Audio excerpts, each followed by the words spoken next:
Welcome back to another episode of Rock Boys Football, continuing with our freshman spotlight series as we take a look back at that 2023 class and talk about some dudes that are going to be making year one impacts in this 2023 college football season. And we're talking about the unicorn, one of the boys' favorite prospects in this 2023 class, Nyck Harbor, 6'5", 225 pounds, runs a 10-800 meter dash time. You're talking about a true unicorn, and it's going to be exciting to see him being on the offensive side of the ball. Now, before we get into Nyck Harbor, what he can do for South Carolina, just want to say thank you to you guys. It's been such a blast talking recruiting, talking about some of these guys that'll be making year one impacts, and the support the South Carolina fans have shown truly does mean a lot. We already talked on Tavius Braswell, so appreciate y'all. If you do enjoy the content, consider subscribing to the channel. And Dill, I'm going to kick this one off to you. Dill does not normally do the freshman spotlights, but when I told him I was digging into Nyck Harbor, he says, tag me in. I want to talk some Nyck Harbor. Dill, how are we feeling about Nyck Harbor playing for Coach Beamer on the offensive side of the ball for South Carolina? I mean, obviously, as Michigan fans, we definitely know a fair amount about Nyck Harbor and just obviously hoping he went to Michigan, but ended up going to South Carolina again. I will say as a consolation prize, like the boys are riding with Beamer, so I'm happy he's there at other schools he could have went to. Yeah, and you just look, if you look at Nyck Harbor and you don't think Kyle Pitts, I don't know what other comp you have. It's like those are two guys who are so unique in their athletic ability at that size, and I got to think he's going to play a similar role and just be such a problem with creating matchups, because again, you can't really put corners on him, you can't really put linebackers on him. He's just such a unique athlete. I'm excited to see what Beamer can do. Nyck Harbor's a guy that you're going to have to like read the camp notes and see what he's doing, because he wasn't enrolled in the spring. I can't wait to see how they use him, right? He's coming in, he's going to be playing wide receiver. I see more kind of like what you said, like the jumbo slot. Like Nyck Harbor's not a tight end. I don't think you'll see him inline block like a tight end. That being said, you reference Kyle Pitts. That's kind of where I see him going. Like being in the slot, work in the middle of the field. And like you said, like you get him on a nickel cornerback who's 5'10", 5'9". They can't deal with that size. You try to put up a longer safety who can run with him. I don't know if they can match up physically with the physicality he has and the speed. He's the fastest player on the field as well. So you're talking about a bona fide matchup nightmare.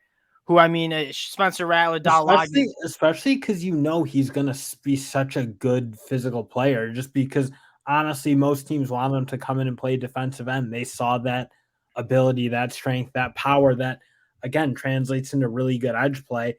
He obviously has, or at least coaches think he has it, because that's obviously a lot of where coaches were recruiting him for. I'm happy you referenced that. His film on as a pass rusher is next level. Like his get off the line of scrimmage, these tackles don't have a chance. I almost wish, and I'm Coach Beamer and Nyck Harbor, I trust them. They're a lot smarter than me. I'm sitting in my room talking about football. They're smarter than me. That being said, what I saw when I dug into the film of him on defense, like he's special. And you're just talking about a special guy. And I'm happy you brought that up, because I think you might even be getting Nyck Harbor underrated. Like, imagine if this dude played on the offensive side of the ball exclusively and at the high school level. You're talking about like an Eric Gilbert-esque prospect, I think.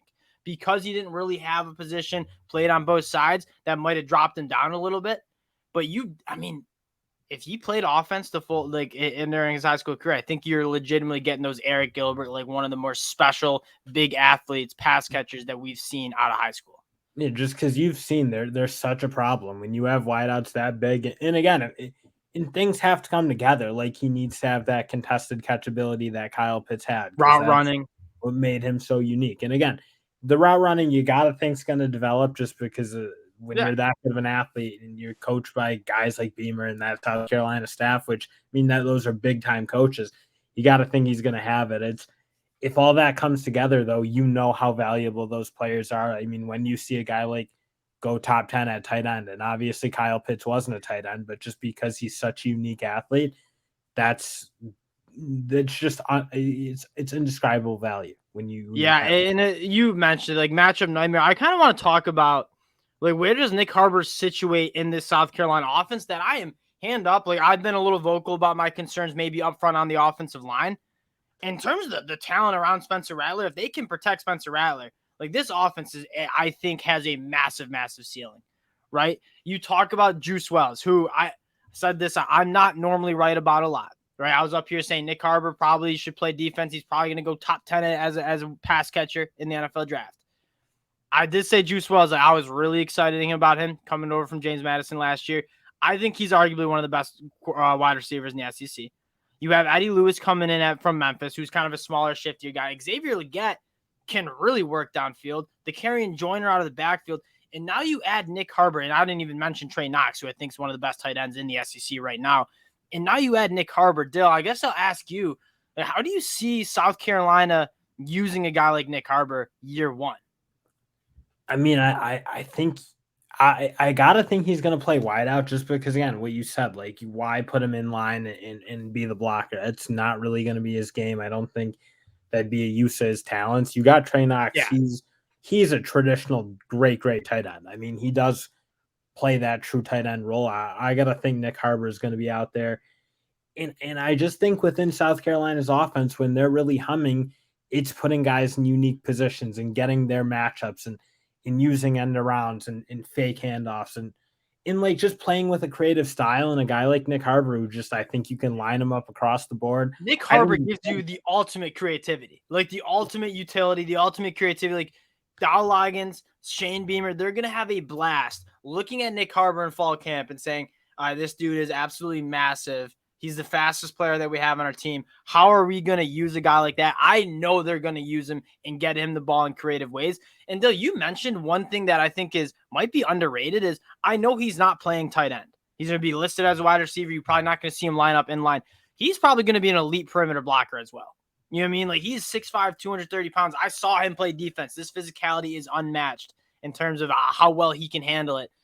Nyck Harbor is going to be a utility guy that I don't know if he'll start, but he's going to be a guy that he's going to be hard to keep off the field because you want to let him get the football in his hands and go be a dog. And after the catch, that's just because South Carolina, they need to play with that creativity. They're given their offensive line situation, they're probably going to need to be on the perimeter pretty much the whole game. And frankly, when you saw it working last year, that's what they were doing. They're throwing screens, they're throwing end arounds, which I hated. Once they started letting Spencer Rattler rip it loose because he has the best arm in college football, they had a little bit more success. And Nyck Harbor's a guy that can work vertically down the field too.